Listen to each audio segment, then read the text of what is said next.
प्रिय बहनों एवं भाइयों, आप सबको सतीश पाल का बहुत बहुत नमस्कार। ये जुलाई का महीना है। समस्त छात्र और छात्राओं के लिए जुलाई से ही पढ़ाई शुरू होती है, सेशन शुरू होता है। उस पर हमने आप सबको ये सूचना कराई है कि 2024 के चुनाव की तैयारी कैसे करें। ये काम मैंने ऐसे किया है कि जैसे पेड़ खड़ा हो, ऊपर की पूंछ पकड़ने की बात मैं कर रहा हूं कि कैसे, मतलब ऊपर की जो आखिरी कॉपी है कैसे पकड़ी जाए, इसकी तैयारी कैसे की जाए। ये बात मैं गैर राजनीतिक उसमें बोलना चाहता हूं और सबके लिए करना चाहता हूं। हर व्यक्ति के लिए कहना चाहता हूं, किसी जात विशेष के लिए नहीं कहना चाहता हूं। समस्त जातियों के लिए, समस्त पार्टियों के लिए, भारतवर्ष में रहने वाले हर व्यक्ति के लिए जो भारतवर्ष में रहता है,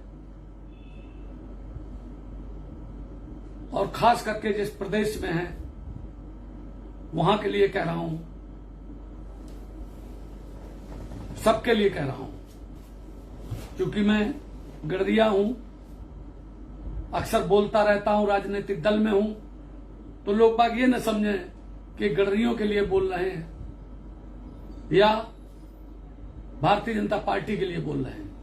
दोस्तों, चुनाव लड़ना जिसकी भी उम्र, वो चाहे पुरुष हो चाहे महिला हो और चाहे अभी माननीय सर्वोच्च न्यायालय ने थर्ड जेंडर को भी अलाउ कर दिया है, उसका भी वोटर लिस्ट में नाम हो, और उम्र 25 साल के ऊपर हो।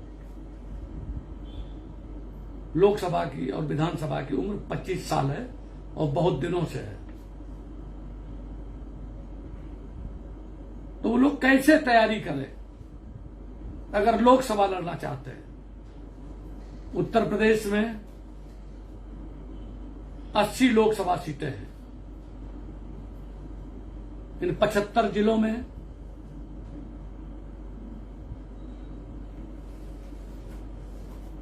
18 मंडलों में जो 403 विधानसभाएं हैं,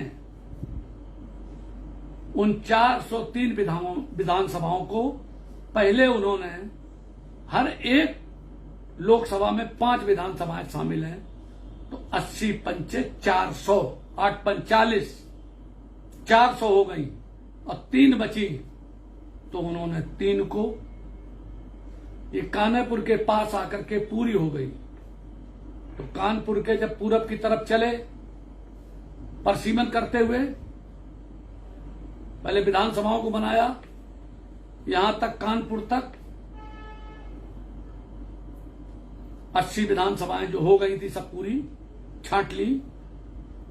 इसके बाद 3 जो बढ़ी, वो फतेहपुर जिला, उन्नाव जिला और रायबरेली जिले में 3-3 हर फतेहपुर कॉन्स्टिट्यूंसी लोकसभा की, रायबरेली की और उन्नाव की, इस लोकसभा में 6-6 विधानसभाएं हैं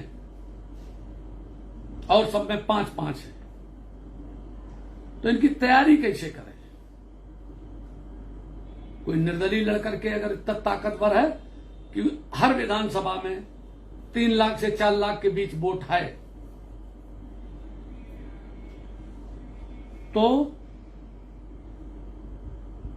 हर लोकसभा में 30-15 और 2-3 लाख और बढ़ा दीजिए, 18 लाख के आसपास है।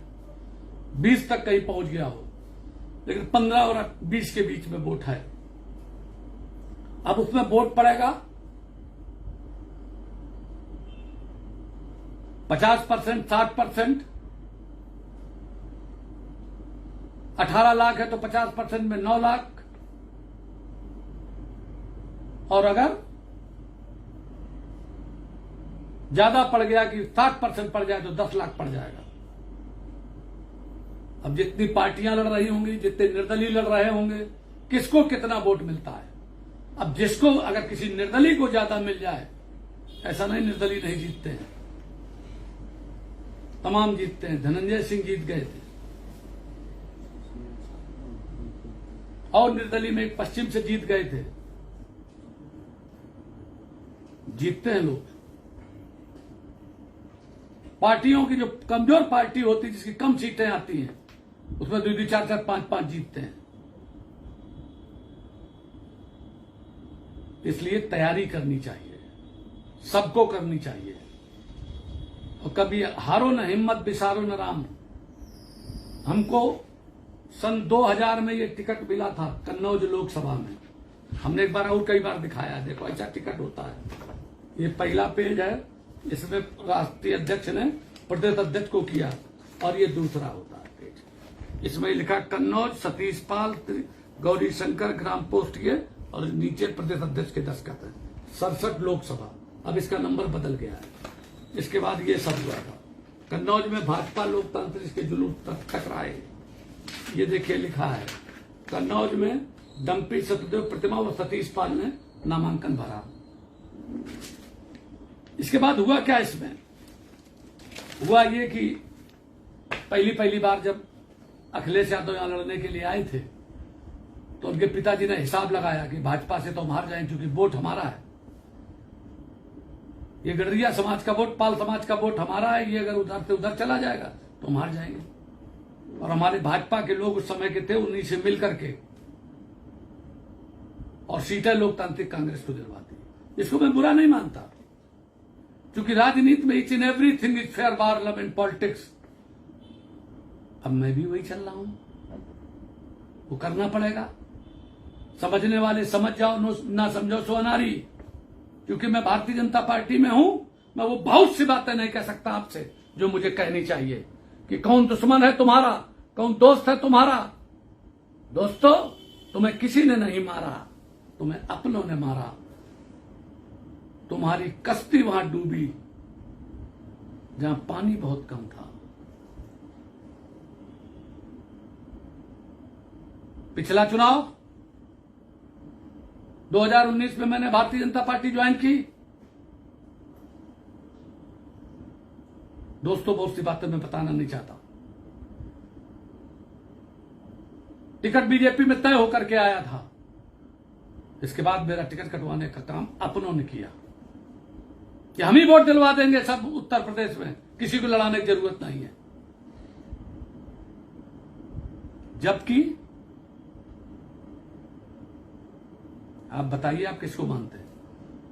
सपा और बसपा गठबंधन था, उन्होंने एक भी गडरिया को टिकट चुनाव नहीं लड़ाया। एक को लड़ाया था, पूजा पाल को, यहां उसका भी काट दिया, क्योंकि उसमें टेक्निकल प्रॉब्लम थी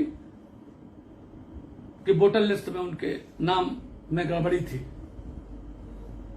इस वजह से पर्चा खारिज हो जाता। दोस्तों, लेकिन बीजेपी ने कहीं शेड्यूल कास्ट सीट पे किसी को लड़ा दिया, कोई लेकर के सर्टिफिकेट आ गया, पहले एमएलए हो गया था। एक बात याद रखना, गडरिया का सर्टिफिकेट पंचायत के चुनाव में तो लगता है, लेकिन एमएलए और एमपी चुनाव में नहीं लगता है। ये ध्यान रखना। सिर्फ जो अछूत जात के लोग हैं या एससी सर्टिफिकेट है, उन्हीं का लगता है। और मेरे समझ में नहीं आता है। हमने कहा भी, उस समय के प्रदेश अध्यक्ष थे, कि एक भी गडरिया को आपने चुनाव नहीं लड़ाया उत्तर प्रदेश में, तो बोले फला जगह तो लड़ाया है। अरे मैंने कहा, वो मेरी बिरादरी का नहीं है। ये गडरिया बिरादरी के लोग मरे जा रहे हैं। आज गडरियों पे जितना बड़ा संकट है उतना नहीं है। मैंने शुरू में आपसे कहा कि मैं किसी जात विशेष के लिए नहीं बोल रहा हूं, लेकिन इशारा कर रहा हूं। दूसरी जात के लोग 10-10 एमपी हैं उत्तर प्रदेश में, किसी किसी बिरादरी के 12-12 है, 15-15 है।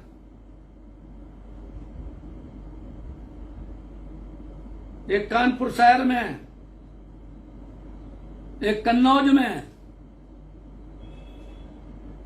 एक झांसी में, तो 3 हो ही गए, तो 15 विधायक तो ही हैं उनके।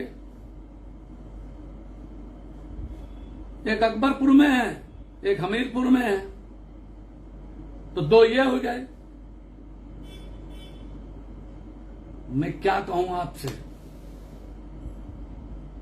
किसी किसी जात के ऊपर इतना अन्याय हो रहा है कि आज बड़ा अफसोस है कि उत्तर प्रदेश में एक भी गडरिया सांसद नहीं है, और विधायक सिर्फ एक है,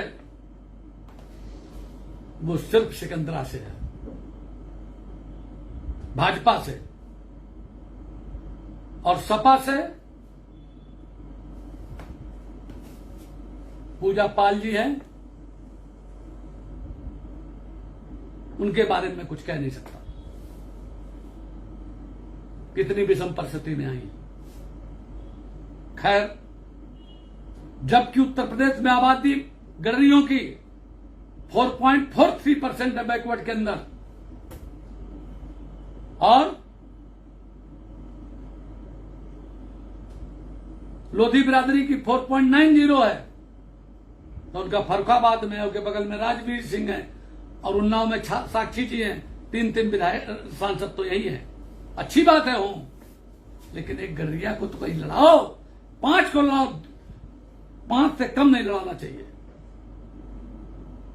और ये जो जातियां, और दूसरी बात, सतीश पाल को लड़ाने की बात आ जाए तो हम गडरिया के नाम पर नहीं लड़ना चाहते।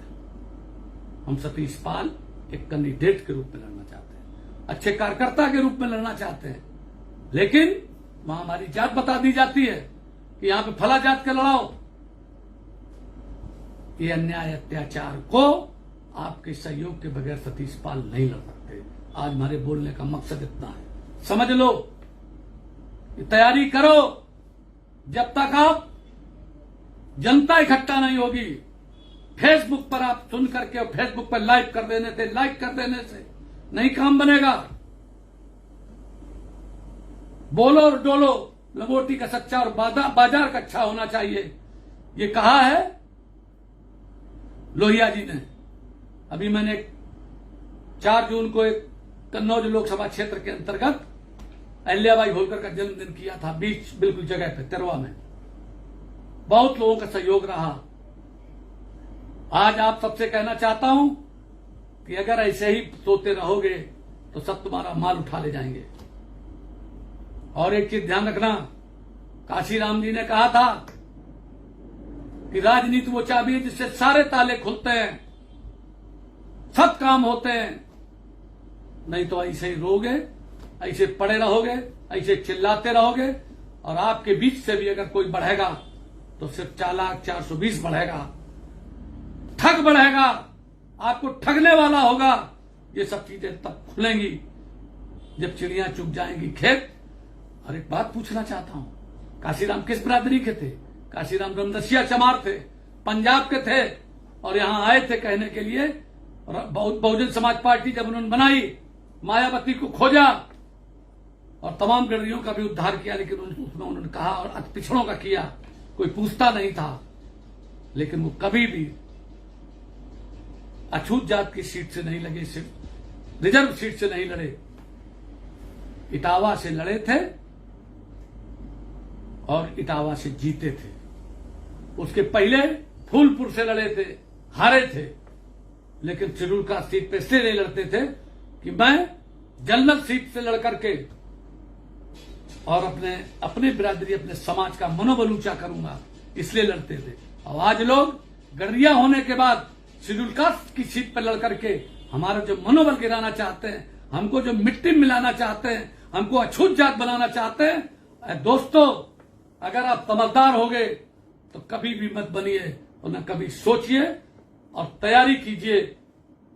जहां सीटें हमने बताया था, मुजफ्फरनगर बहुत अच्छी सीट है, अलीगढ़ बहुत अच्छी सीट है, मैनपुरी बहुत अच्छी सीट है, जहां 1.5-2 लाख वोट है गडरियों का।